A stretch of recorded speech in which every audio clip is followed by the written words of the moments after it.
Hello, everyone, and welcome to SCORE Fairfield County's live webinar on Connect More, Sell More through Neuroscience of Sales. I'm Bob Hogan, the webinar coordinator today and a business mentor here at SCORE Fairfield County. I'm going to be your host, and our presenter is Julie Anderson. More on Julie in just a minute. But first of all, this webinar is being done in collaboration with the Monroe Chamber of Commerce and the Edith Wheeler Memorial Library. And in that regard, I'd like to invite Beth Stoller from the Monroe Chamber to provide some brief introductory remarks. Beth? Great. Thanks, Bob. Good morning or good afternoon. Welcome, everybody.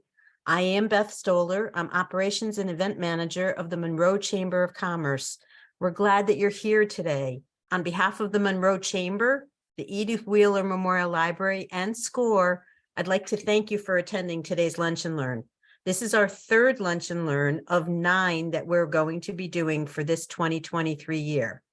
For over 6 years, our 3 organizations have come together to bring you great business-driven topics to help you grow and learn as business professionals. Before we get to today's event, I just want to share a little bit about next month. Starting on Monday, April 24th, it's going to be our first in-person Lunch and Learn again, and truly a lunch and learn, because we are going to provide a lunch for everybody, and then we are going to learn from attorney Nandita Ruchandani. Nandita is going to be talking to us as business owners with employees about I-9s and the importance about having a properly completed I-9 and what to do with the I-9 after it's filled out. So if you know anybody that is an employer, this is an extremely important item to learn about in your employee record keeping. So again, that date is Monday, April 24th. So now I want to bring it back to today. And I know I'm anxiously awaiting to hear Julie Anderson speak. I have heard her speak before, and I know you're in for a real treat. I know that the topic of sales in my business sometimes scares the heck out of me. So Julie, I can't wait for what you're going to teach us all with Connect More, Sell More through the Neuroscience of Sales. Bob, I'm going to turn it back over to you. Great. Thanks, Beth. Before we do that, I just want to say a few words about SCORE. SCORE is a nonprofit national partner of the SBA with over 10,000 volunteers across the country. And locally here at SCORE Fairfield County, we have over 100 volunteers with a wide range of industry, process, and subject matter expertise. And we provide 3 primary value-added services to small businesses that you see on the screen. First of all, you can access one-on-one business mentoring, and you can do that in person, by video, telephone, or email, whatever works best for you, using the yellow bit.ly link on the screen, or you can go to our website and click on Request a Mentor. Secondly, we offer a wide range of educational workshops and webinars like the one today, roughly about 100 throughout the year, and we are back doing in-person workshops at the local libraries. Thirdly, we offer extensive resources on our website, including business tools and information. Our next live webinar will be next Tuesday, April the 4th at noon, and the topic is basic digital imaging with Bud Freund presenting. And again, more specifics on our website. And if you're on our website, we have a large number of recorded webinars there that cover a wide range of business topics, and you can view those at any time by clicking on on-demand webinars. Just some logistics about today. We've set aside time for Q&A at the end of the presentation. So if you have a question, you can use the Q&A button at any time. It's generally located on the bottom of your screen, and we'll take as many as we can up until the top of the hour.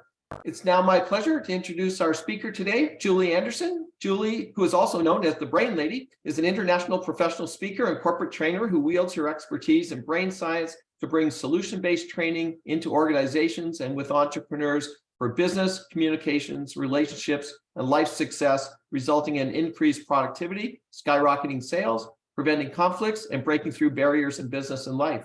An established brain authority in the media, Julie has been interviewed by ABC, Fox, and UPN, and is a frequent expert guest on many radio networks.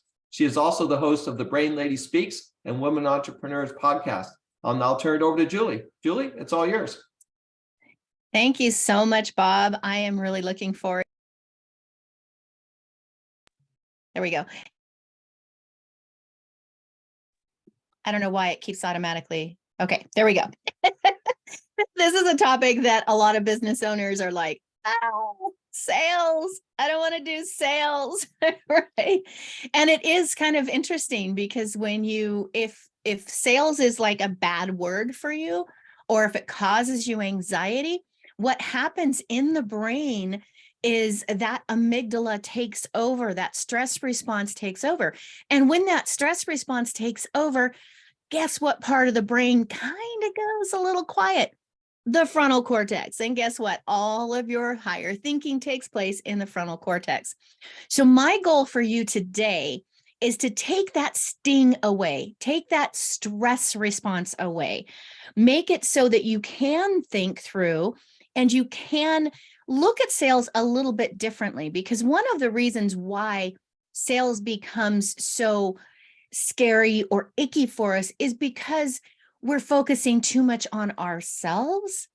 And so what we're going to talk about today is how do you focus on the other person, appreciate what their personality is, and be able to connect with them more. And then that's going to reduce your stress response. And in turn, it's going to help you to just achieve more connection and raise your sales. So you heard a little bit about my professional bio. Long and short of it, I became a brain geek about 30 years ago. I the topic I was studying was on psychoneuroimmunology, this really big long word that just means the connection between your thoughts in your head, how that changes the chemical causes a chemical reaction in your brain, and then affects your immune system. So I started researching. I was fascinated with the topic, and I started researching what other things can neuroscience tell us that will help us to improve our lives, our businesses, and our relationships. So I started following many, many neuroscientists. I read their white papers, their books, their writings, all of that. And one of the ones that I really like is John Rady. He's written several books, and he makes the comment or the statement, he says, a better understanding of how the brain works, literally functions, is going to give us a better way to get a handle on who we are as human beings. And this is critical in any kind of relationship, whether it's a sales relationship, a personal relationship, a professional relationship, because I like to kind of add to that my own little part of, and a handle on who other people are and what makes other people tick. And when you take this technical neuroscience, you can funnel it down into practical use. Dr. Richard Hare is one of my favorites. Again, he works out, well, he's worked at lots of different places, but primarily in the Bay Area of California. And he says that in his research, he showed that most brains are believed to have an innate energy expenditure advantage in one of the 4 cerebral divisions. I'm going to explain that in just a minute. In that area of the brain, it uses less oxygen, glucose, and micronutrition, and needs shorter recovery time when performing tasks that draw heavily on the area of energy expenditure or energy advantage. Now, putting that in simple words, you have areas of your brain that you work easier out of. And what happens is that becomes part of your personality. It comes through in the way we communicate and in what matters to us, the way we process incoming data. That's why we created the Brain Personality Connection Assessment, was to help people understand, where is this? Now for sales, we're going to talk about how it applies to sales specifically today. But as team leaders, as business owners, it has a very big application as well. When I talk about the brain personality connection, when I talk about the brain personality connection, there are 5 main facets. There's your introversion, extroversion, ambiversion level, your brain gender, communication style, your brain quadrant dominance, which is really what Dr. Richard Hare was just talking about, and your nurture. For this presentation, I'm not even going to talk about nurture. I'm just going to briefly touch on the needs of those first 4 in a personality and how you're going to address those needs in sales. Okay. Now, to help you understand what this actually feels like in your body, to illustrate it for you, I'm going to have you do a practice with me. The first thing that I want you to do is look at the picture with the woman wearing the gloves, the multicolored gloves, and I want you to fold your hands like that. Now, some of you have the left thumb on top like me. Some have the right thumb on top. No difference. It's just the way your brain told your hands to fold, right? So now what I want you to do is I want you to take it and shift your fingers So the opposite thumb is on top. How does that feel? Right? It may feel awkward. It may feel uncomfortable, right? The point is that your brain would never automatically, weird, right? Absolutely. The brain's never going to automatically tell you to do it the second way. It takes thought. And every piece of thought takes oxygen, glucose, and micronutrition. Another way to look at it is fold your hands like the gentleman in the picture, or your arms like the gentleman in the picture. Some have the right arm on top. Some have the left arm on top like the picture. Again, doesn't matter. No difference in intelligence or brain hemispheric advantage. Just the way your brain told your arms to fold. Now try to do that just the opposite. Try to put the opposite arm on top that way. How does that feel? Oftentimes it's very awkward. It's real fun when I'm doing this in person and I see these arms kind of flying around and the look on people's faces, they're like, some people can't even do it, or they move their arms around a lot and then they have their arms folded and they're like, I just did it and it feels fine. And I'm like, well, wait a minute. I think that's the same way you started. The point is that the brain tells the body to do certain things. You have lead eye, lead ear, lead legs. Next time you walk up a stair, pay attention to which leg you're always starting with. It's the same with our personality.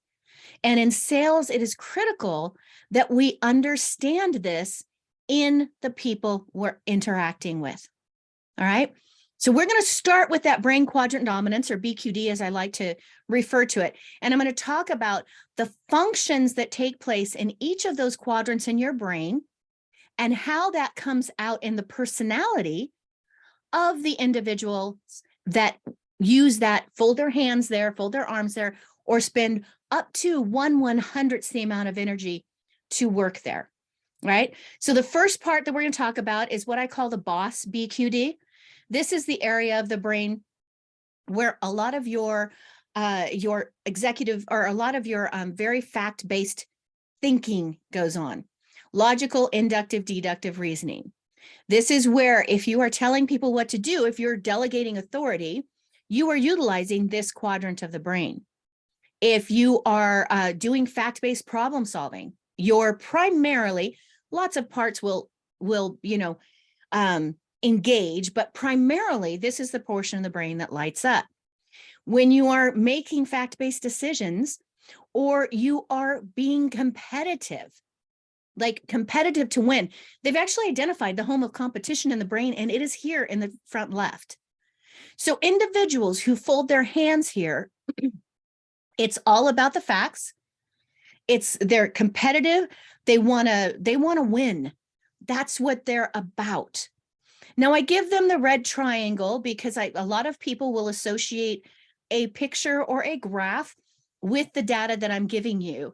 So red is a very passionate, subconsciously, it's passion. It's power in the brain. So red is, I give this color, this quadrant dominance red, because it's a very strong personality. And a triangle because sometimes their personality can be a little bit prickly, right? It's facts in, facts out. Now we're going to go down to the back left portion of the brain. This is what I call the master coordinator section of the brain. And the reason why I call it that is because this is where all of your organizing takes place. All your fact-based organizing takes place in this quadrant of the brain, right? When you are sequencing things, you're making a logical list. We're on the left side of the brain, so there's a lot of logic attached to functions on the left side, and I'll explain why in just a minute. You are utilizing this portion of the brain. When you're alphabetizing things, the home of spelling is in this quadrant. So when you are doing those functions, you're utilizing this portion of the brain. So for people who fold their hands there, these come naturally in their personality. They are gifted at performing detailed procedures, especially fact-based, because this is where all those details are tracked. This is where time and money is tracked. So they're budget friendly, like they are good on their budget, and they're always punctual and on time, which is one of the reasons why they're dependable and very predictable, right? You know they're going to be there. If you want them there at 8 o'clock in the morning, they're going to be there at 8 o'clock in the morning. The only thing is going to stop them is going to be, you know, a car accident or something that was completely out of their control. They tend to be cautious and conservative, right? Because they want to know everything that's taking place. They're very, very organized. Now we're going to jump to the left side of the right side of the brain. What's really interesting about the right hemisphere is two main things. One, the primary speech centers and language centers are on the left side. Pictures are on the right side.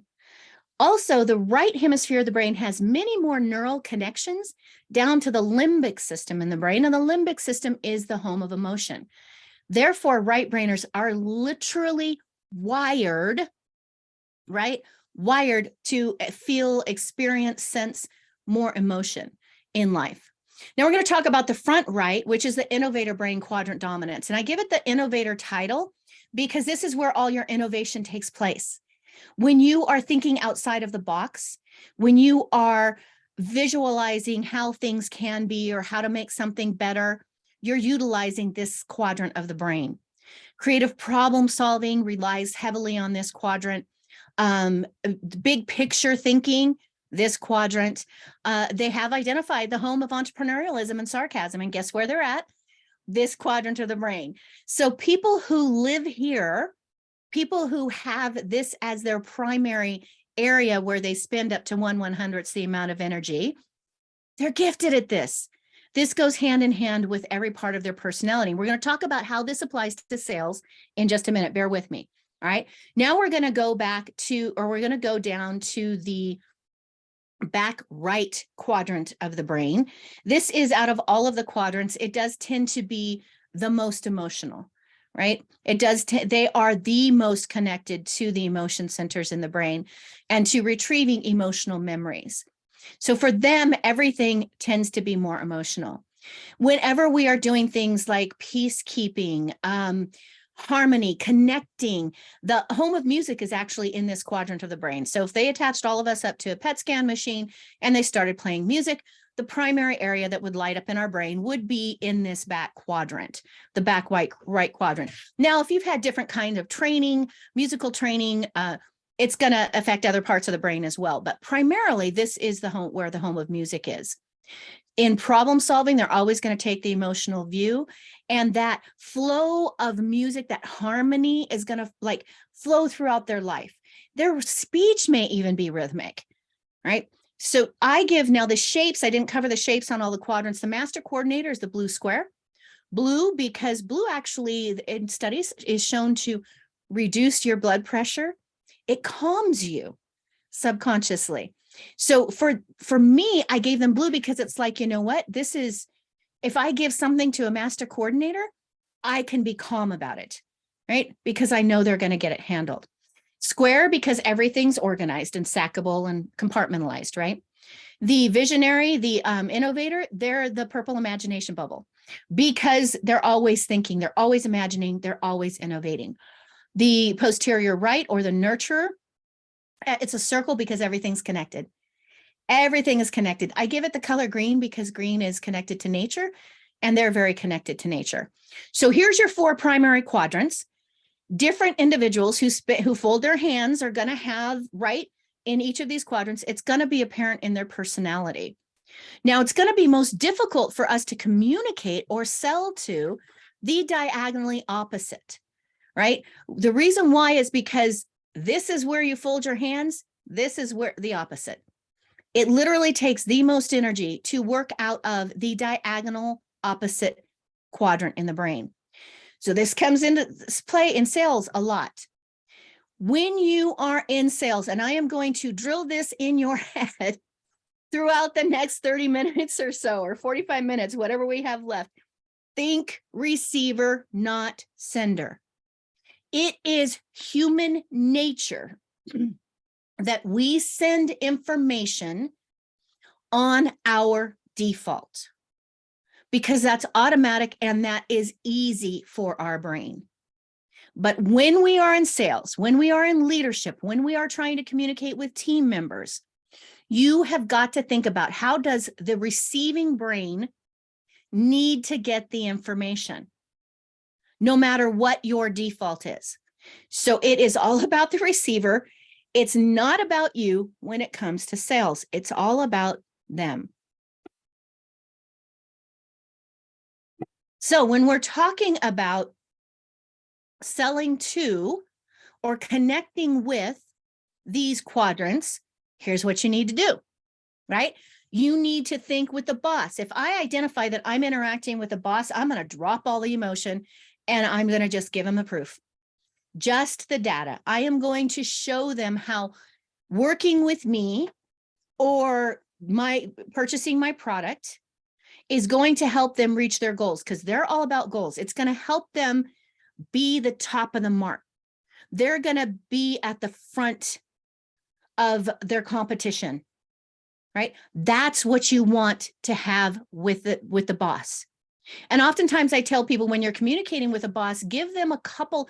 They love to make the decisions. They love to be in charge. So if you're in sales, you can simply go, okay, I'm going to give them two options and I'm going to let them decide. It gives them a level of control that they appreciate, and that's going to reach their brain. With the master coordinator, it's all about the details, right? They want the product report. They want the proof of how much you are going to increase their business, their profitability, make them healthier, give them security through insurance coverage or whatever your business is. They want the details. If you just give them the big picture, they're going to think you're hiding something from them. They're going to feel like they don't have complete data.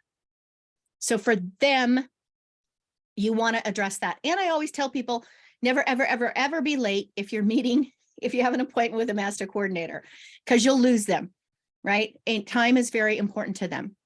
With the innovator, it's all about the opposite, emphasizing the global picture, the new idea, the cutting edge, the latest thing, the innovation.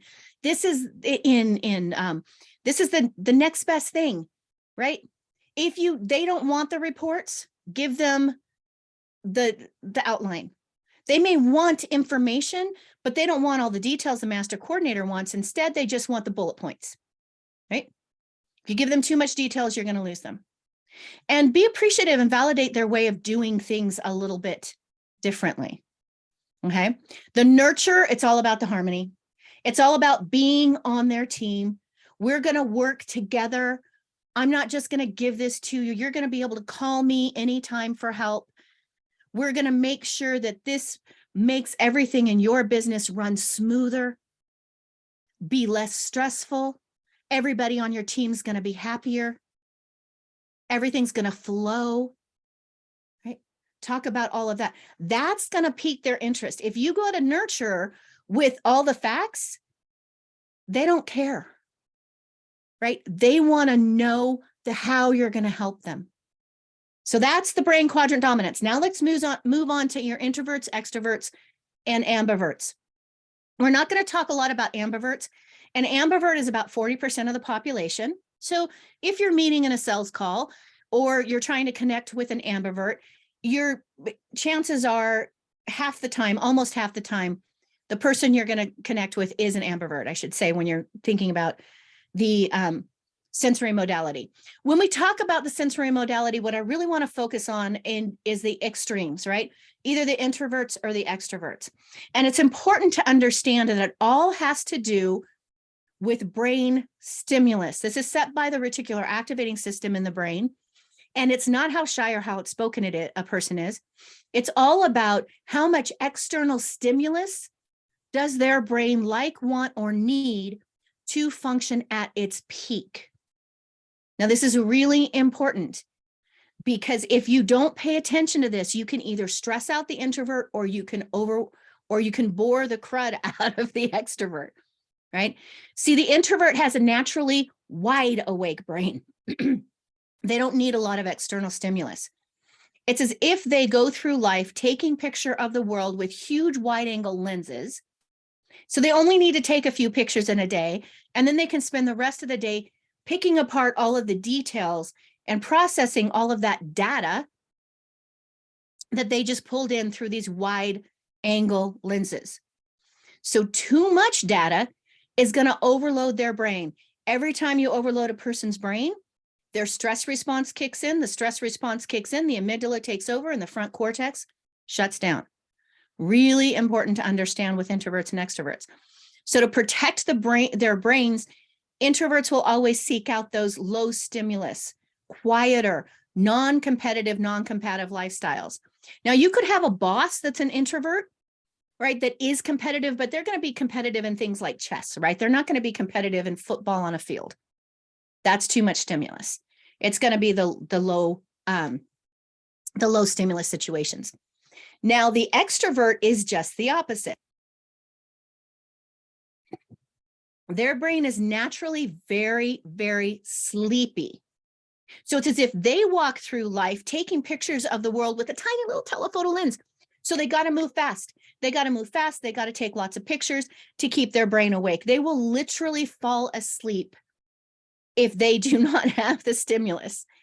So they're going to lean towards lifestyle situations, anything that's going to keep their brain happy and is going to give them a lot of stimulus. This can mean possibly what you might think of as a chaotic environment, or that would literally send the introvert into a high overwhelm, stressful situation. So when you are talking about connecting with and selling to the introverts and the ambiverts, you've got to keep this in mind. If you're meeting with an introvert, make sure that the area that you are meeting them in is calm and quiet, doesn't have a lot of external stimulation, a lot of interruptions, right? Make sure that literally physically the area, or if you're on a Zoom meeting, a video call, make sure that the stimulus that you have in your screen is low. It will help on a subconscious level to keep their brain alert and listening to what you have to say. You have to be careful not to push them for an answer right away, because that's going to stress their brain out. Give them the ability to process, the time to process. And it might mean you say, why don't we take a break for 5 minutes? I want you to go over think about this stuff that we just talked about. I'm going to go get a cup of coffee, or I'm going to go, stretch for a minute, and then I'm going to come back. Right? Give them the space and give them the time. With the extrovert, you have to really think and be understanding of what their brain is doing and keep them fed with the stimulus. They're fine meeting in a busy coffee house, right? As a matter of fact, if there's white noise going on, if there's a lot of noise going on here, tests have shown that for the introvert, their test scores will go down if there's white noise. For the extrovert, if there's music playing on the background or there's white noise in the background, their test scores actually improve, right? So they're fine meeting in an area that has that extra stimulus. Allow them to repeat everything that you're saying and to talk it out, to give that, because that's the way they're going to keep stimulus going, and keep the presentation moving fast, right? Plan on, I'm going to move fast. It's very interesting in sales statistically. The people who have the highest sales performance are ambiverts. They aren't at either end of the scale. And the reason for that is an ambivert can act like an introvert if they need to, or they can act like an extrovert if they need to. So think about these as you're meeting. Am I meeting with an introvert or an extrovert, or am I an introvert or an extrovert? If I'm an extrovert, I may need to literally prepare my brain ahead of time for the upcoming meeting so that I stay on track, so that I don't bounce all over the place, right? If I'm an introvert and I am going to meet with someone in sales, I may have to prepare my brain and go, okay, there's going to be a lot of stimulus. So you know what, the day before I meet, I'm going to stay inside. I'm going to pay attention to myself, keep things calm so that I go into that situation calm. If you're an introvert, don't make 2 or 3 sales meetings where you're actually physically out meeting with someone multiple times in a day, because that can overwhelm your brain. So again, this is all about thinking receiver, not sender. Now, your sensory style is really so the IE level is how much stimulus. The sensory modality or communication style is all about how they like to receive the incoming data. And it's which of the senses hits the brain fastest, most effectively, right? Unless sensory impaired, we all process across the board in all of the senses, but we tend to have one that just registers faster. It's the first thing you notice when you walk in a room. For the visuals, it's all about what they see, right? So they're going to notice the layout of the furniture. They're going to notice if the frame on the wall is crooked. They're going to notice the visual cues. The auditory, it's all about what they hear, right? Sounds. I said the visual cues, the auditory, it's the auditory cues. For the auditory, they love the written word. Think about it. When you're reading something, you are actually hearing the words repeat in your head. So for auditories, it's all about the written words. For the visuals, it's all about the graphs, the charts, the before and after pictures. For the kinesthetics, it's processing information on what they feel. They actually have a heightened sense of smell, a gut sense, a tighter gut sense, and they literally are processing information on every surface of their body. So for them, it's all about the experience, right? It's getting into the situation and feeling it. So when you're selling to them or you're connecting to them, you're going to want to show the visuals. You're going to want to help them see how working, and you can even use words connected to the visual sense. Do you see how working together is going to help your business? Can you visualize the results of putting this program into play in your business, right? Use a lot of those visuals. Give them the pictures, the graphs, the charts. Or if you're doing something like a PowerPoint, put lots of pictures on it, right? That is going to help the visuals. For the auditories, it's all about what they hear. And they're fine with the written word. They will take the proposal in written form and they will read it because that's the way their brain is going to process the best. But they're only about 20% of the population, a little bit higher if you factor gender into it, a little bit more men, a little bit less women. The kinesthetics, it's all about how they feel. So you're going to use those terms. Can you feel how smooth your business is going to be, your life is going to be if you apply what I have to give you? Now, obviously, you're going to, soften that a little bit, but the key is it's helping them feel. Now, I had a financial advisor that after she learned this information, she was like, oh man, the first thing I did is I bought a bunch of tchotchkes, the things that you hold in your hand. And she said, I put them in a bowl on my conference room table. And I knew as soon as I walked in and started a meeting with a new client, if they reached in and grabbed that stress ball, the first thing, or if they took the pin that had the little funny thing on the end of the pin and they were playing with that, I instantly knew they were a kinesthetic, and I now needed to talk about the feelings. There's lots of different ways that you can work this information into your business. All right. Now, male, female brain. There is a biochemical difference between the male and female brain. It starts at 6 weeks gestation. So a lot of times before the woman even knows she's pregnant, if the Y chromosome is present, the brain gets a chemical bath that changes the brain in 12 main areas. 5 of those areas that affect our communication and our processing between men and women. Now, understand I'm talking about in general, depending on the strength of the chemical bath and subsequent, chemical baths that come on later in life or in brain development. You could have a very masculine female or a very feminine male. So I'm just talking about on average. These areas that I popped up here on the screen affect our interaction or affect our way that we process the world. One is the corpus callosum. Now the corpus callosum, grab my little thing here. The corpus callosum is down in here, right? This is what we call the white matter. Women have a larger amount of this, right? Women have the neural connections, they have more of them. And those connections, those neural fibers are actually larger in diameter. What this means is women can task switch very quickly. In other words, they can jump from left to right hemisphere very fast and they do it very well. So they can kind of be all over the place in their conversation. Men, their corpus callosum is not as big. They stay on one hemisphere, on one thought. Important in sales. I'm going to discuss that more in just a minute. Speech centers.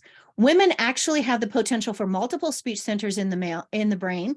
Men, one. It is the Broca's area. It's right here in the front left portion of the brain. That's the main one that they use. They don't have the potential for multiple speech centers. There's an area in the brain that's devoted to understanding language, and on the average female, it's 11% more dense with neurons. Again, which means she's going to talk more. She also has that access via the corpus callosum to the right side of the brain, so she's going to pull in more emotional speech. Women on average speak 4 times as many words per day than the average man. Important in communication, especially if you're selling to the opposite sex. The hippocampus. The hippocampus is a portion of the brain that is responsible for converting short-term memories to long-term memories. It is larger in the female brain. That's one of the reasons why she can remember facts and details a little bit better than the men. She literally has greater real estate devoted to it. The hypothalamus nucleus is actually twice as large in the men, the average man. Men tend to be more sexual beings, and this is directly related to sexual behavior. Helps us understand our male counterparts if you are a lady. The other area that I'd like to highlight is the cingulate gyrus. Now, it's not different in size. It's the same size in men and women, but in the female brain, it has a greater blood flow to that section of the brain. And this is the part of the brain that's involved in processing emotions, resulting that women tend to have more intense emotional feelings and stronger emotional memories. These are important if you're selling or trying to connect with someone who's the opposite sex. So if you're selling to a man and you are a female, you have to go in preparing your brain and think, okay, I got to think like a man. I got to stay single thought. I can't jump all over the place. I may want to cover 4 main points, but I can't go 1, 3, 2, 4, 3, 2, right? I have to stay on 1 till it's completed. Then move to 2 till it's completed. Then move to 3. Make sense? Stay on specific and to the point, and stick to the more non-emotional speech. Drop out the adverbs and adjectives. Stick to the nouns and verbs. When you're communicating, if you're a male and you're sitting down to sell or connect with a woman, be understanding that she's going to process externally. So she's probably going to repeat a lot of what you said. And it may seem annoying to you because you're like, well, that's just what I said. She's not questioning it. She's repeating it from memory. That's the way women's brains work. Work at filtering the person. You know that she's going to say more words. So work it. Train your brain. You can train your brain to grab those nouns and verbs. All right. Emphasize the global benefit and be prepared for that all those extra words. I want you to also think the psychology of this. I want you to think about what your face and your body is telling them. What's your body language? We oftentimes forget how our stance, how our facial expressions are communicating. And sometimes it doesn't have anything to do with what we're feeling. It has to do with a habit we have. So for me, I fold my arms like this a lot. And it has nothing to do with me being closed off, aggressive, or hostile. It simply has to do with I've always battled with my weight. So full transparency, I try to conceal that. I have to literally tell myself every time I am interacting with other people, don't fold your arms, don't fold your arms, don't fold your arms. So pay attention to those little cues. Pay attention to the words that you are using when you are selling or in your proposals. Think about what you say. Words can change the chemistry in the brain. Fascinating book called Words Can Change Your Brain. Andrew Newberg, I followed him for years. He's a neuroscientist. And he says that a single word, one word, has the power to influence the expression of genes that regulate physical and emotional stress. You do not want to stress out the person you are interacting with. When negative words become the focus, you can actually prevent the brain from creating those neurochemicals that are going to help that individual manage stress. Now, remember, this is one word. It can also increase the activity in the brain's fear center, the amygdala. And I mentioned that before. The amygdala kicks in, the prefrontal cortex shuts down. This is where they're going to make the decision on whether or not they're going to purchase from you. You want to use words that are going to help them be motivated to buy, not shut down and go into that stress response, right? You don't want to shut down that prefrontal cortex. So pay attention to what you are using, the words you are using. Because when you use positive words like love, peace, loving kindness, you increase the cognitive reasoning and strengthen areas of the frontal lobes. Using positive words more than negative words can actually activate the motivational centers of the brain. The motivational centers of the brain. You want them to be motivated, right? So watch your words. Researchers at Harvard University discovered that using positive words related to rewards, victory, security can trigger the production of oxytocin. Ladies and gentlemen, oxytocin is the bonding neurochemical. This is the neurochemical that gets kicked out in the brain every time a new mother nurses her child. It bonds them. You want your clients, your customers, the people you're trying to connect with to be bonded to you, don't you? Right? You want them to be connected to you. So stop and think about everything that I just talked about. Now, I know I unloaded a ton of information on you, lots of different stuff to unpack and to uncover. And understand when it comes to sales, and even if you're just talking about connecting, right?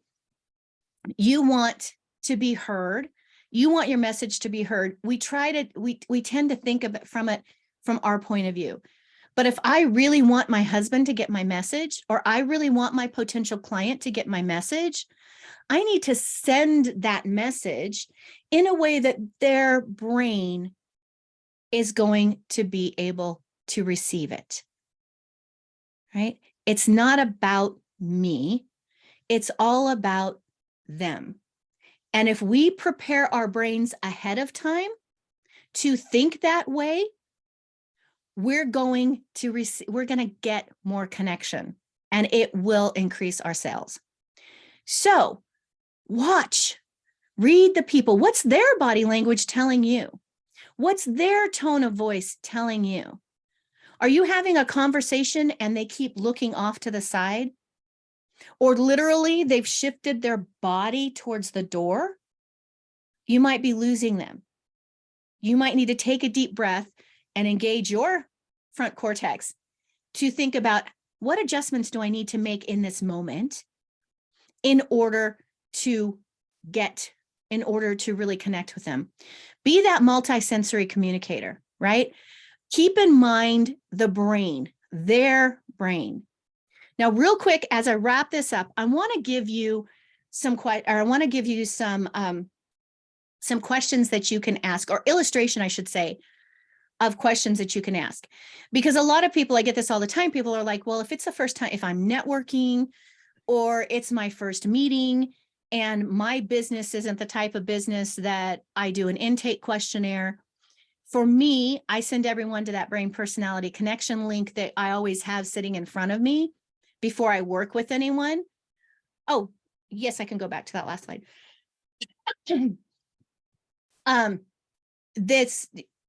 If I'm going to connect with them, I know because I get the report.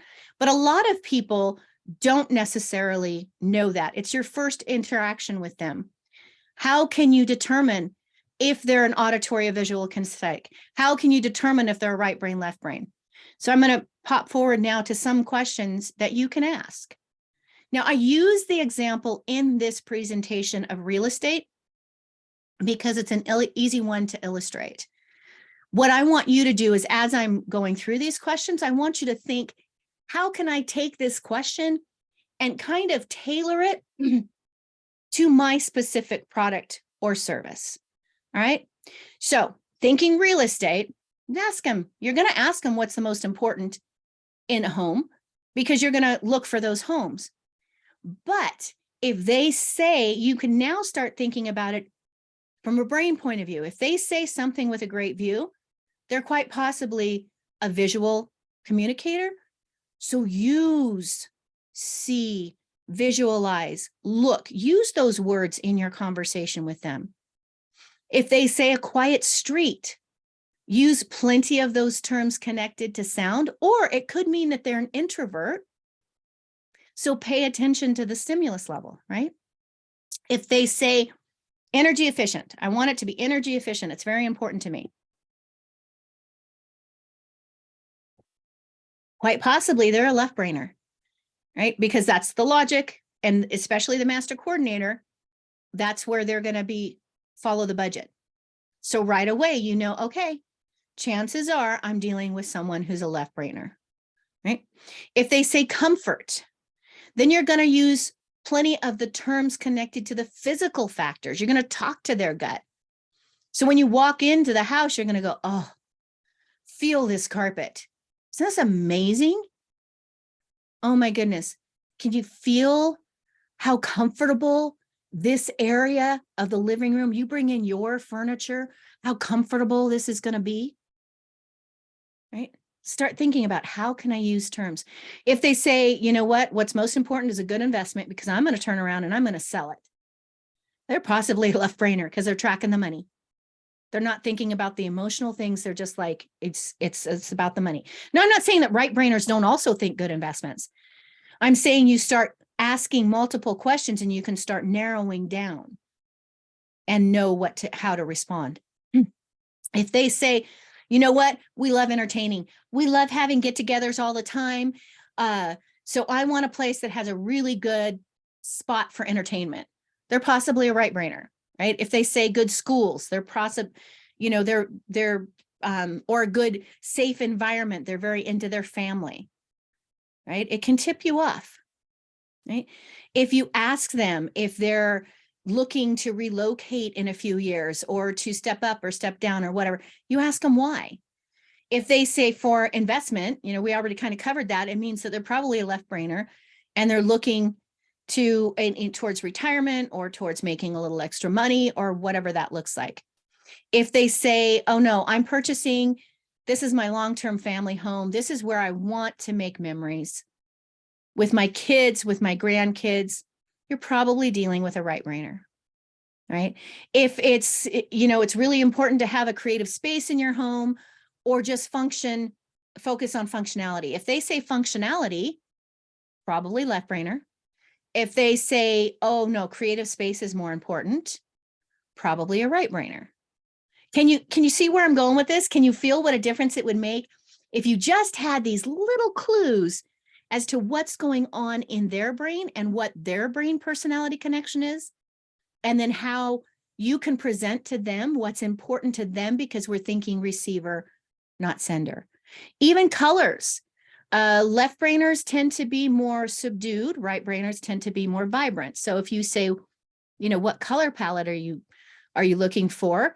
And they say those subdued colors, or maybe power colors, they could be the left brainer. If they're saying natural colors or bright colors, they're probably a right brainer, right? So ask the questions. Just in the conversation, ask the questions. See how they respond and see what they respond to. Watch their body language, right? If they get excited about certain things, you can tell certain things that are connected to the right brain, then you're probably dealing with the right brainer and respond accordingly. Because at the end of the day, it's all about the brain. It's either about the conscious brain, about our energy expenditure advantage, our brain personality connection, or it's about the psychology. It's about the subconscious. It's about what they're thinking and feeling on a sub level that they aren't even necessarily connected to. But it's all about the brain. So think about it. Think about how to reach their brain, receiver, not sender. Okay, I think that brings us up to a nice Q&A section. Is that good? Are we good on time? Yep, that is great. We will use the rest of the time up until the top of the hour for questions. Just a reminder to people, if you have a question, please use the Q&A button on your screen and type it in, and we'll take as many as we can. And try and use that rather than the chat feature if we can. And we do have a number already, Julie, so I'll just start. I think the first one is from Stephanie and goes back to when you were doing your first exercise about crossing your arms and your hands. And she says, what about being ambidextrous? That is not necessarily connected to brain hemisphere strength. That's just going to make it hard. That particular exercise isn't a good one to use with an ambidextrous person, right? Because they're going to be very equal on both sides. But in terms of brain quadrant dominance, it doesn't necessarily mean right brain, left brain, anything like that. It's just the way they just have a little extra wiring in their brain. Okay, great. The next one is from Jasper, and as I recall, it came in while you had your quadrant diagram up of the brains, and Jasper saying, "Oh my, I am a whole brain user. What does this mean?" Means you are brain energy exhausted. Trying to get back there. I think it's one of the first ones. Yeah. We have our natural gifted areas. But the first question I would ask Jasper is if he's a firstborn or a first of gender, because that will oftentimes firstborns and first of gender. So the first male in the family, the first female in the family, right? They have a lot more expectations placed on them. And therefore they develop skills in all four of the quadrants. However, if we attach them to a PET scan machine based on current research, they would still have one of those four where they burn the least amount of energy. There's a huge difference between doing something well and doing something easy. So you can tell your brain, fold your hands the opposite, but it takes extra thought, and every piece of thought takes oxygen, glucose, micronutrition in the brain. It takes energy. So for someone who looks at this and goes, wow, I relate to all of these things, I'm a whole brain person, that's great. It's actually not great. It means you're probably energy exhausted at the end of the day because of overcompensating in different quadrants of the brain. So for those individuals, I tell them, look at out of those four quadrants, what is your ick quadrant? Like, what's the quadrant that, hey, I've got mad skills there, but if I do it for a couple of hours, I'm exhausted. Like I physically am exhausted, because remember, you're literally burning more energy. So find your ick quadrant and look diagonally opposite, because the diagonally opposite is oftentimes your easiest, or where you spend that 1/100th the amount of energy. So in situations like that, I offer a little bit of caution. Identify it, and you might want to make some tweaks because you want to conserve your brain energy and you want to take care of your health. Right, some good advice there. Here's one from Julie in the chat. How do you quickly assess an individual with BQD? For example, introvert versus extrovert, visual, auditories, kinesthetics. So the hemisphere, because I've been doing it for so long, I can normally do it just in a conversation, but literally just asking them, you can ask them the simple question, hey, what do you like to do for fun? That's going to be a big one. What do you like to do for fun? Because if they're going to say things like, oh, I love to do sports, and you're like, oh, you're into sports, so are you like really competitive? And they're going to say, oh, no, you know what? I just like watching it. It's just cool. I like going to a baseball game personally, me, but I'm not super competitive. Well, I do kind of always want San Francisco Giants to win, but it's right. So, but if they say, no, oh, I'm right there, I want my team to win. Oh, okay, they're a boss. Right. So just asking that, or what do they like to read? Right brainers are going to read, the innovators are going to read very psychological books or books on innovation, science fiction. Nurturers are going to read the books on the Harlequin romance type, the all fiction about stories about people and connection. Master coordinators are going to read how-to books, right? How to organize. So it's just a matter of learning to ask a few questions. Introverts and extroverts, a lot of times you can tell just by their body language. Introverts have a much larger space. And if you're meeting that, say, at a networking situation, they're going to stay close to an exit, or they're going to sit on the exterior of the room so they can get up and leave if they're overstimulated. Introverts or extroverts are going to walk right in. They're going to be right up close to you because they have a very small personal space. So there's just, you learn the basics of these, and then you just start watching, and oftentimes asking a few questions, you'll start picking it up really quick. We have one here from RD. So if the room, so to speak, that they're addressing has a mix of the types, how do I efficiently mix the ways to talk? So essentially you're talking to a room full of, different types of people. You mean in a presentation? Let me ask for clarification because my video cut out for just a minute. In a presentation situation or in a networking situation? Which one are we talking about? They're not clear, but I think it would seem like if they're in a presentation situation where they're addressing a room. Yeah. That one is, I always tell people have the power, have something visual, because at least 50% of the room is going to be visual learners, and the brain remembers best by pictures. So visuals are always great. In talking, you'll know right away by looking at the percentage of the room, how many men you have versus how many women. So you can tailor that if you've got more men. Like when I go do a Vistage presentation, when I was doing them on a regular basis, it was 80% men. So my presentations were very specific and to the point, right? I wrapped in more stories for the women. So you can, gender-wise, you can pretty much pick that out easily. As far as the brain quadrant dominance goes, sometimes it's the type of group you're talking to, right? If you're doing a tech company, you might be dealing with a lot of front brainers, bosses and innovators. If you're working with a virtual assistant group, you're probably talking to a lot of master coordinators. So the type of the group, you can oftentimes tell. And then other than that, you just wind up trying to cover all of the bases briefly if you can in your communication, if you just really don't know. Yeah, that can be a tough situation. Here's one from Deborah along the same lines. When you're selling to the public, how can you tell what type of a person you're talking to? Yeah, so selling to the public in general, like if you're talking about posts, emails, blogs, in those situations, you want to just always work on the subconscious. Like if you don't know what their brain quadrant dominance is, you're going to work on the subconscious, which means you're going to tell the stories that are going to prick the emotion that are going to drive a person to buy. So for them, it's about what does your ideal client, what is that avatar? What do they need in their life, and what do they want in their life? Because you're really going to sell them what they want, but you're going to provide them what they need.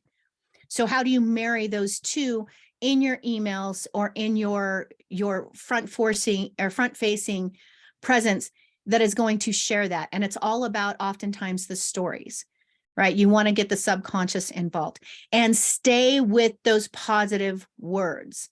You want to stay with the words that are going to be motivational. Oh, I want you to share the victory. I'm going to share with you a victory that I just had recently when I was working with my family member or a client or whatever. What was your victory? What was your big win? Because remember, those are terms that engage the motivational center. So pay attention to the terms and the words that you're using and tell the stories in that broader picture, right? If you're actually meeting one-to-one, you have to narrow it down to specifics, but just keep sharing the stories and how it's going to affect or your wins and ask them for theirs. Okay, great. We have one from Marlene. How do you recognize a person as an introvert or extrovert when you first meet them? Body language. Like I said, the introvert has a much larger personal space. So they're going to oftentimes, even if they're engaged with you in a conversation, they're probably going to stand back a little bit further, right? And they're going to have a smaller, what I call animation box, right? So they may be someone who gestures a lot, but they're going to keep their gestures kind of within their body, right? Their box is tight. Whereas an extrovert, oh my goodness, they're going to come right up and their hands are going to be like this. And they're talking, their tones of voice is louder, and they're faster paced. The introvert is lower, softer, slower paced, right? So pay attention to the way they're talking and the way they're standing and how close they are in interacting with you. Okay, great. That's okay. One last one here from Ginny. Are there rules of thumb about discovering / communicating with the digital generations who have lost their interpersonal skills? Yeah, boy, have we seen a change in the brain, big time. For them, it's more the fast-paced. Like, we're not necessarily creating extroverts, we're creating people with ADD, right? Everything is quick, right? Quick, things that they can scan through. So for the digital age, that younger generation, it's more about the fast. It's more about the sound bites as opposed to the 45-minute presentation, right? So see if you can get your message, tone it down. And sometimes that means sending your message in 5 parts, right? This is part 1, this and that, and you're tying them in with an overall theme, but you're making them sound bites, because, and pictures and videos, obviously, if you can do a quick video, a quick Loom video on your emails, right? Hey, I'm just coming to you today. I'm going to share with this one tip, keep that tip under 90 seconds. They're more apt to sit and watch it because, like I said, the digital generation is more an ADD generation. Sadly, that's literally what we're finding. I don't think anyone will disagree with that. Unfortunately, that's all the time we have for questions today.